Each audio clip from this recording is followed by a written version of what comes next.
Hello students and welcome to the new lecture session. Myself Shankar Ghosh, Assistant Professor of Automobile Engineering Department at Dr. Sudhir Chandrashur Degree Engineering College under the JIS group. Today we'll discuss new topic that is called ultrasonic testing. This is the topic of non-destructive testing and application, which is the automobile 7th semester subjects. This subject code is AV705A.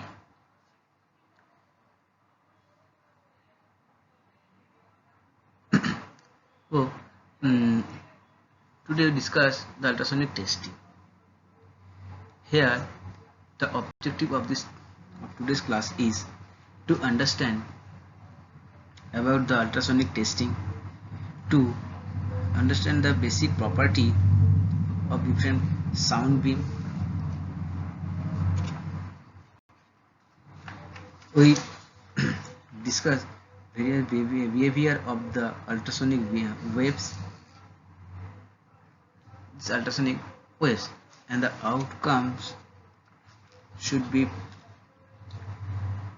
the student understand about the definition of ultrasonic testing. Then they can easily identify the various types of sound waves and their velocity, and they can also identify the various nature of behavior of ultrasonic testing. So students, let's start the today's class. That is the topic is ultrasonic testing. Ultrasonic testing is a versatile NDT method which is applicable to the most material, metallic or non-metallic. By this method, surface and internal discontinuities such as laps, seams, voids, cracks, blowholes, inclusions, and lack of bond can be accurately evaluated. From one side, ultrasonic testing utilizes high frequency acoustic wave generated by the piezoelectric transducer. So the ultrasonic testing utilize high frequency acoustic waves, which is generated by the piezoelectric transducer. The frequencies from 1 to 10 megahertz are typically used here, although lower and the higher ranges are sometimes required for certain application. The resultant acoustic wavelengths in the test material which depends on the ultrasonic wave velocity, are of the order of 1 to 10 millimeter,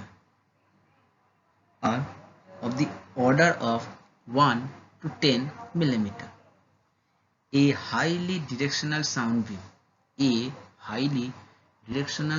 beam is transmitted to the test piece through a suitable couplant, usually grease or oil-like material. While various types of instrumentation. While various types of instrumentation and display mode and display modes are feasible. Display modes are feasible. The most most widely employed is the pulse echo technique. Pulse echo technique is the most widely employed with a scan mode. With a scan mode. Since acoustic wave propagate effectively through most structural material, but are dissipated or reflected by inhomogeneities or discontinuities. Measurement of the transmitted and reflected energies. The measurement of the transmitted and the reflected energies may be related to the integrity, which is a function of material inhomogeneity, which is a function of the material inhomogeneity and defect parameters. This ultrasonic test methods provides quantitative information regarding thickness of the component, depth of an indicated discontinuity, and size of discontinuity, etc. So students, this ultrasonic test, this module presents an introduction to the NDT method of the ultrasonic testing. This testing uses high frequency sound energy. This testing uses high frequency of sound energy to conduct examination and make measurement. Ultrasonic examinations can be conducted. These examinations can be conducted on a wide range of material forms, including casting, forgings, welds, and composites also. A considerable amount of information about the part being examined can be collected. Such as the presence of discontinuity, part or coating thickness. So students, these are the basic definitions of the ultrasonic testings. Now comes to the working principle of this ultrasonic testing. Ultrasonic testing, a typical pulse echo UT inspection system. A typical pulse echo UT or ultrasonic testing inspection system, which is consist of several functional units, such as pulsar, receiver, transducer, and display device. So students, this ultrasonic testing inspection system consists of pulsar or receiver, transducer, and display device. A pulsar or receiver is an electrical device. Which can produce high voltage electrical pulses. A pulsar or receiver is an electrical device which can produce high voltages of electrical pulses, which is driven by the pulsar. The transducer produces high frequency of electronic produces high energy of ultrasonic energy, high frequency of ultrasonic energy. So pulsar receiver, which is an electrical device which produce high voltage of electrical pulse. This pulse, which is driven by the pulsar, the transducer, then the transducer produce high frequency of ultrasonic energy. The sound energy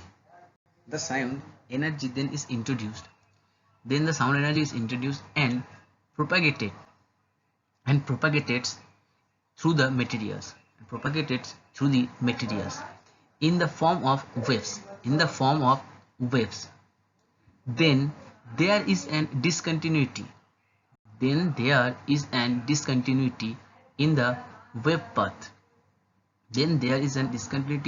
path. Path of energy will be reflected. The path of energy will be reflected back from the flow surfaces.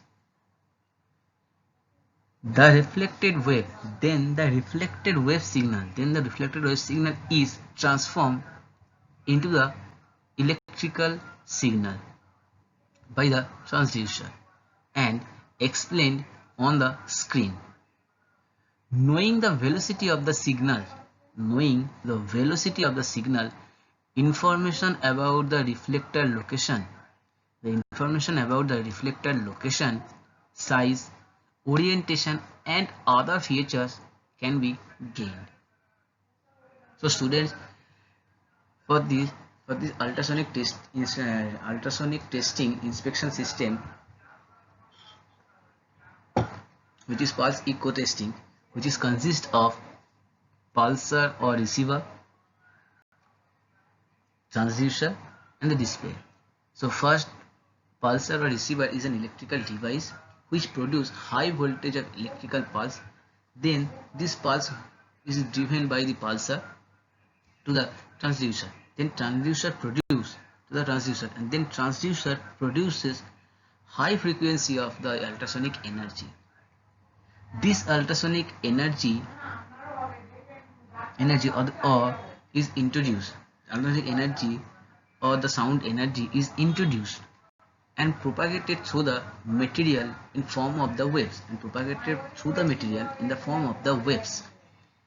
where when there is a discontinuity in the wave path, the path of energy, if there is some discontinuity in the wave path, the path of energy will be reflected back from the flow surface. Back from the flow surface. Then this reflected wave signal which is transmitted into the electrical signal by the transducer, and after receiving the reflected signal into this electrical and transform it into the electrical signal, it will be shown or it will be displayed on the screen.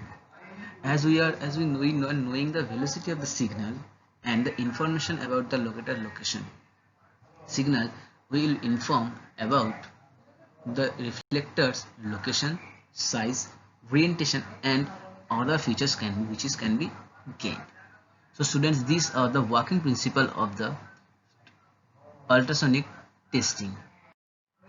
Now comes to the basic properties of the sound wave. The sound waves, the basic property depends on these three topics, 3 important points, that are sound wave. Second one is velocity of ultrasonic wave, and number 2, acoustic impedance. These three properties are most important for the sound waves, which helps this ultrasonic testing. So students, let's start with this sound. All sound waves, all sound waves, whether audible or ultrasonic, are mechanical vibrations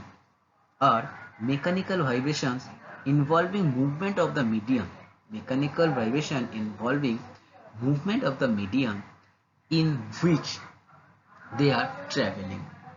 Because of the relative movement, of the particles in the medium, the typical properties of the particles in the medium have to taken into consideration.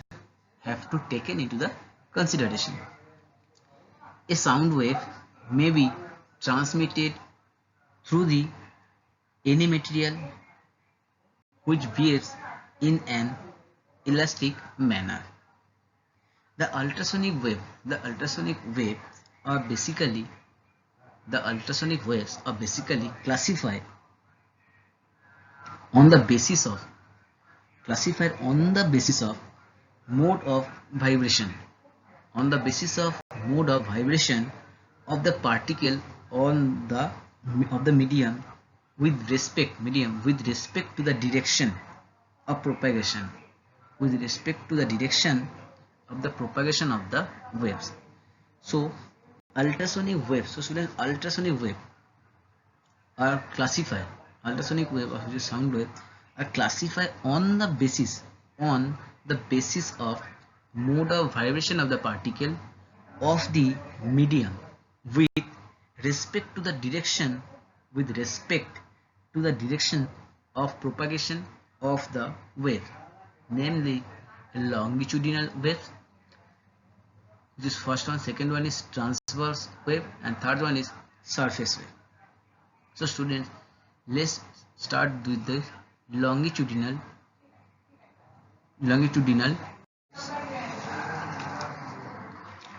The most form of sound transmission, the most common form of sound transmission is by longitudinal wave. In this form of wave,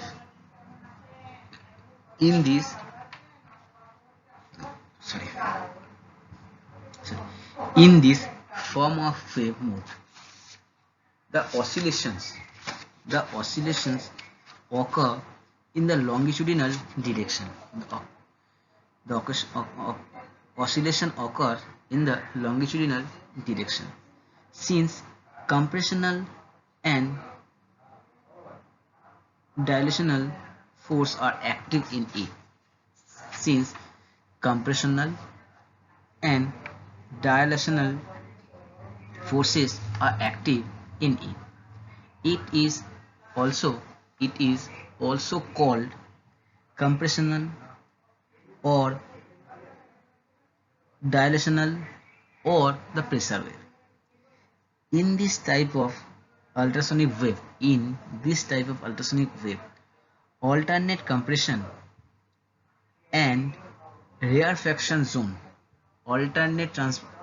compression and rarefaction zones are produced by the vibration of the particle which is parallel to the direction of the propagation of the waves.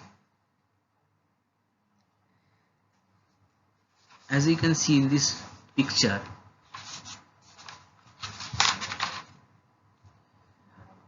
after the movement of the longitudinal waves are generated. Then first one is which is compressed, then it will be compressional zone, then it will go to the dilational zone. So in this way, which is parallel to the direction of the propagation of the wave,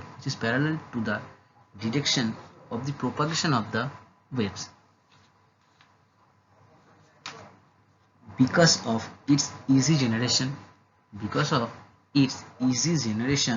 and reception, easy generation and reception, this type of ultrasonic wave is most widely used in the ultrasonic testing. Almost all of the ultrasonic energy Almost all of the ultrasonic energy used for the testing of material originated in this mode and then is converted to the other mode for special test application. These types of wave can propagate it. This type of wave can propagate it in solids, liquid, and gases. Next, transverse wave. In this type of wave, the direction of particle displacement is at right angle or transverse to the direction of the propagation. It is schematically representing which is here. For such a wave to travel through a material, the material, it is necessary that each particle of the material is strongly bounded to its neighbors. It is necessary that each particle of the material is strongly bond to its neighbors, so that as one particle moves, it pulls its neighbor with it. Thus causing the ultrasonic test energy to propagate through the material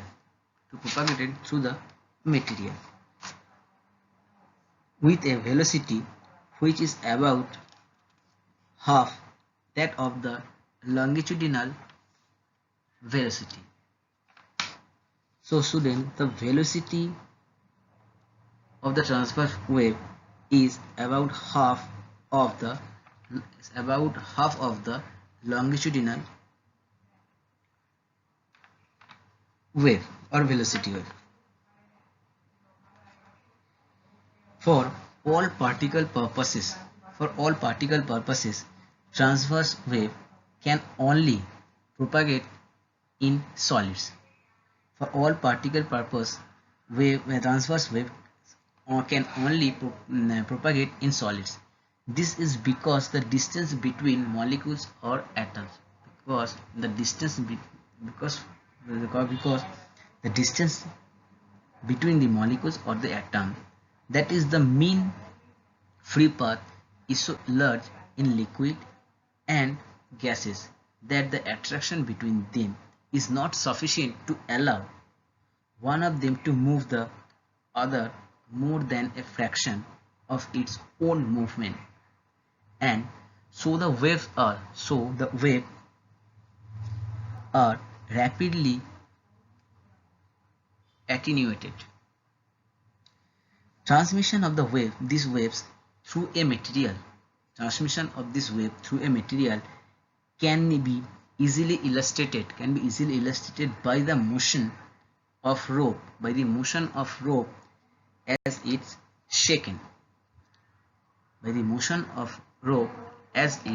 shaken.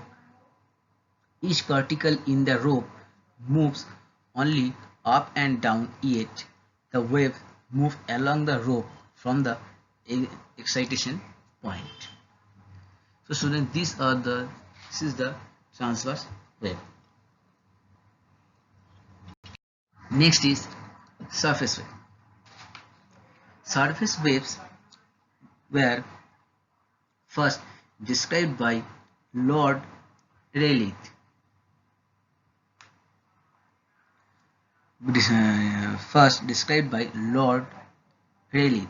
These types of waves can travel only along a surface bounded on one side by strong elastic forces of the solid and on the other by the nearly non-existent elastic force between gas molecules. Surface waves therefore are essentially non-existent in a solid immersed in fluid. unless the liquid cover the solid surface only as a very thin layer. The wave have a velocity of approximately 90% that of shear wave in the same material, and they can propagate only in a region no thicker than about one wavelength beneath the surface of the material. At this depth, the wave energy is about 4% of the energy at the surface. At this depth, the wave energy is about 4% of the energy at the surface, and the amplitude of vibration decreases sharply to a negligible value at greater depths. In surface waves, particle vibration generally follow an elliptical orbit. Follow an elliptical orbit. As you can see this in this animation.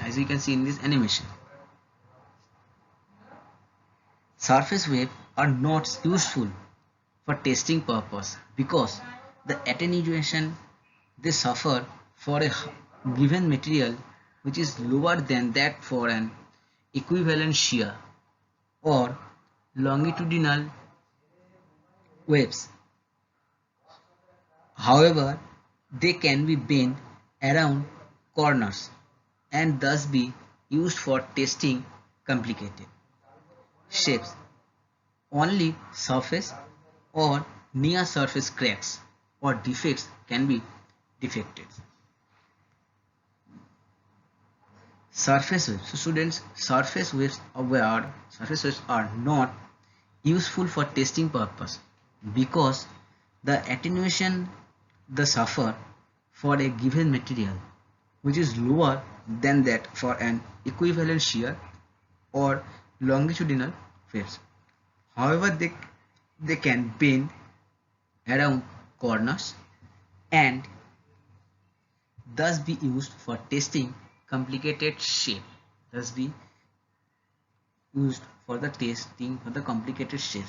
Only surface or near surface cracks or defects can be detected.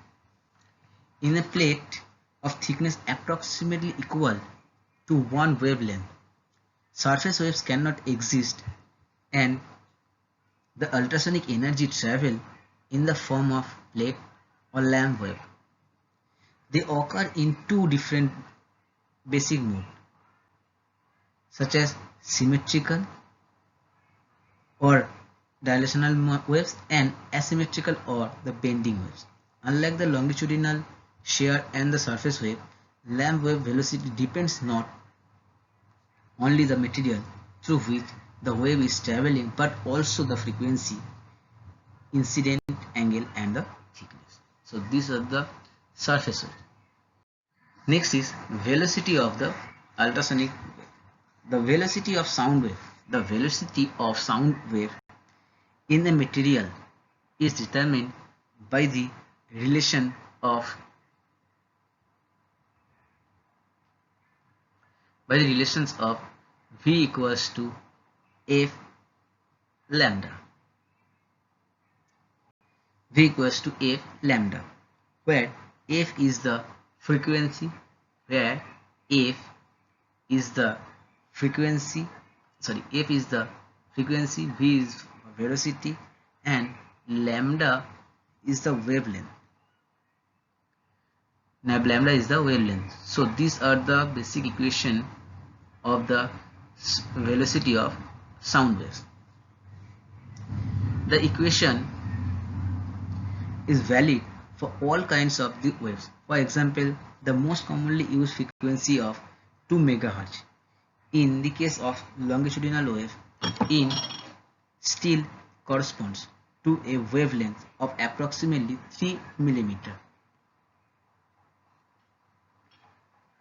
This gives an idea of the dimension of the wave flow which can be detected which can be detected reliably when using this frequency. Usually a defect which can be detected using a particular frequency is of the order of half of the wavelength in that medium. The order of half of the wavelength, in that medium.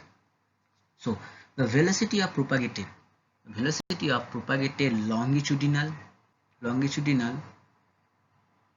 transverse and surface waves depends on the density of the material. In a given material, it is independent of the frequency of waves and the material dimension. Velocities of longitudinal, transverse and surface waves are given here in this following equation. The velocity of longitudinal waves is Vi equals to root under E into bracket of 1 minus mu divided by rho into bracket in between bracket of 1 plus mu into in bracket of 1 minus of 2 mu, where Vi equals to velocity of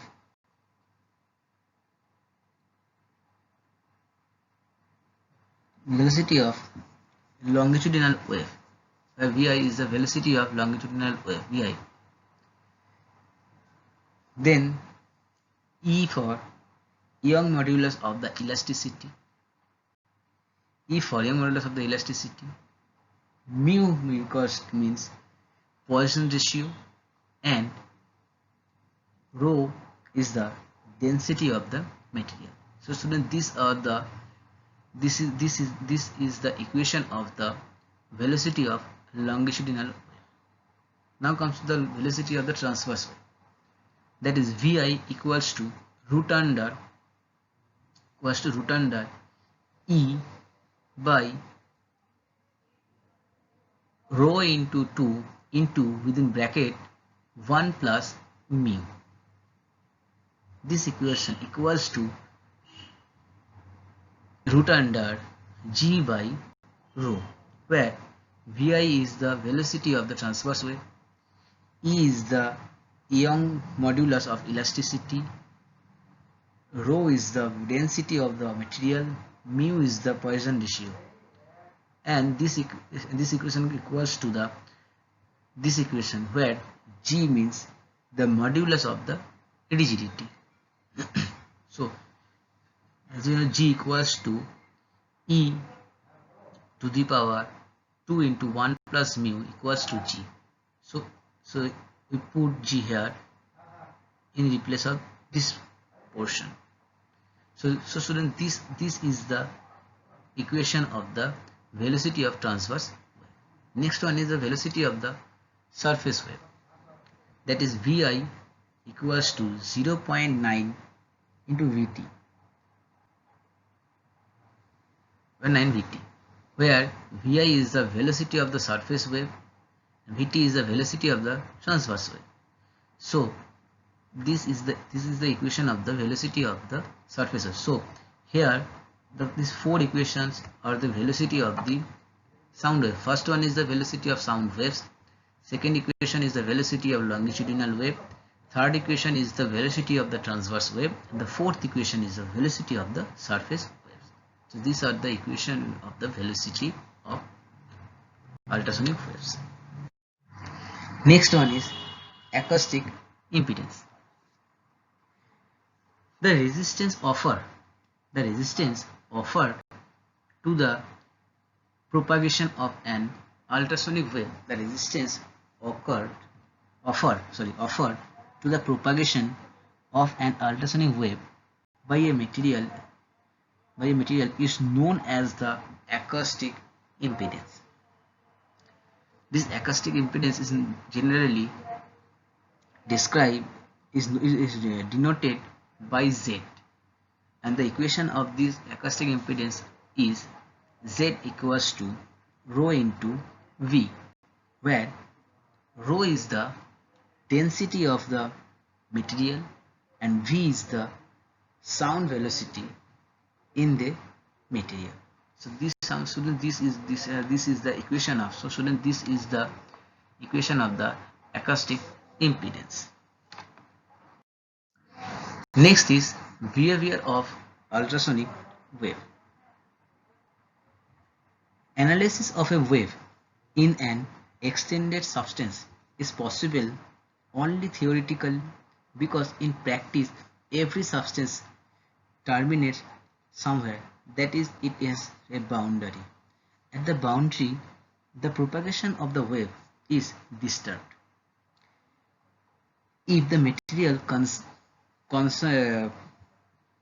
concern border of an empty space, no wave can go beyond this boundary, because the transmission of such a wave always require the presence of particle of material at such a free boundary that the wave will therefore return in one form to the another.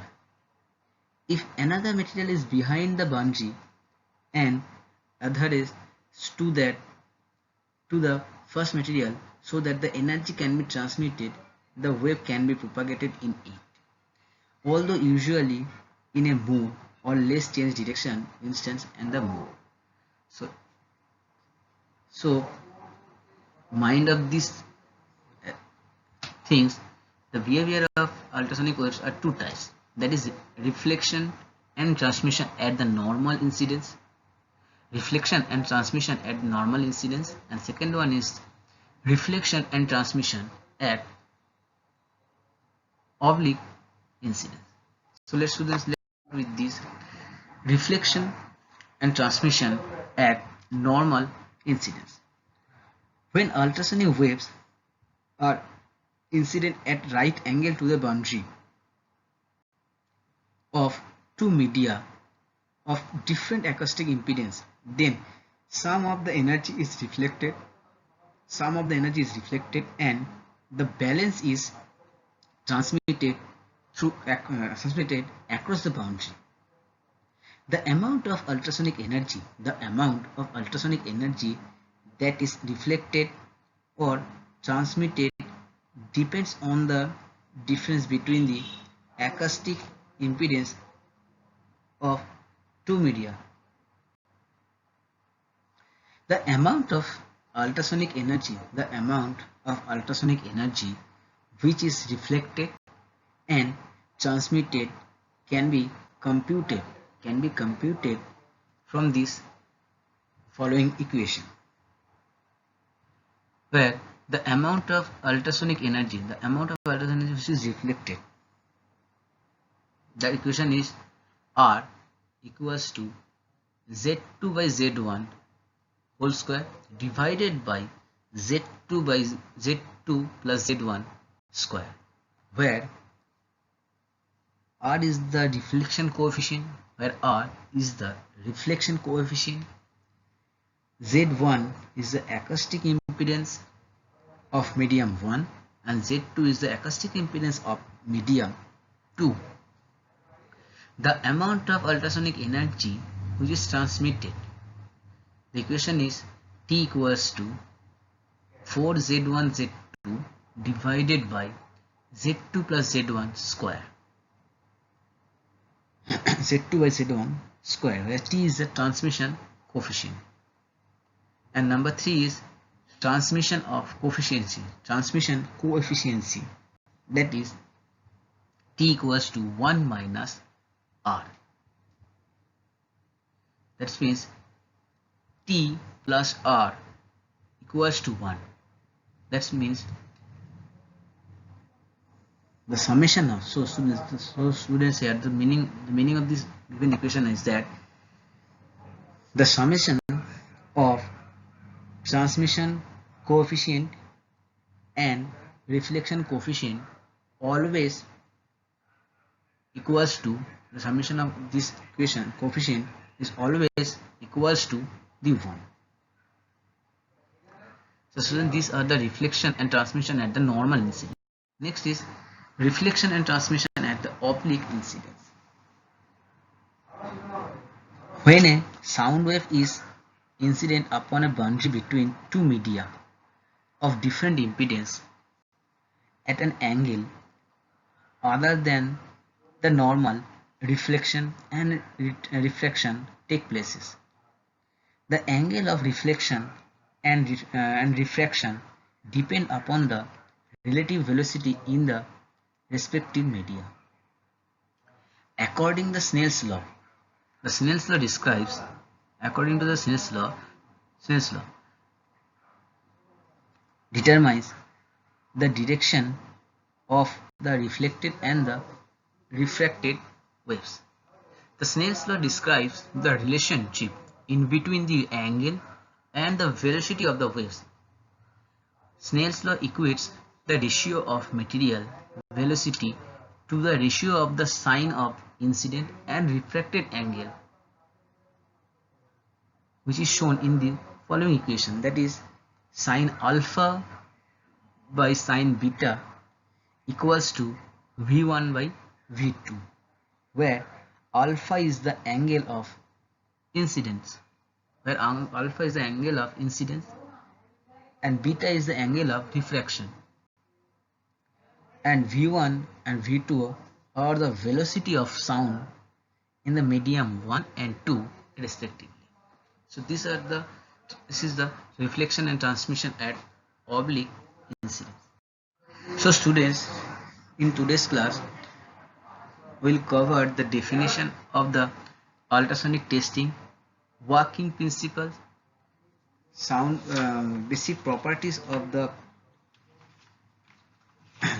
basic property of these sound waves, that is various types of sound waves, then its velocity, and then its acoustic impedance and behavior of these ultrasonic waves. So and the rest of this ultrasonic testing we'll discuss on another class, next class. So still then, stay at home and stay safe. Thank you so much students.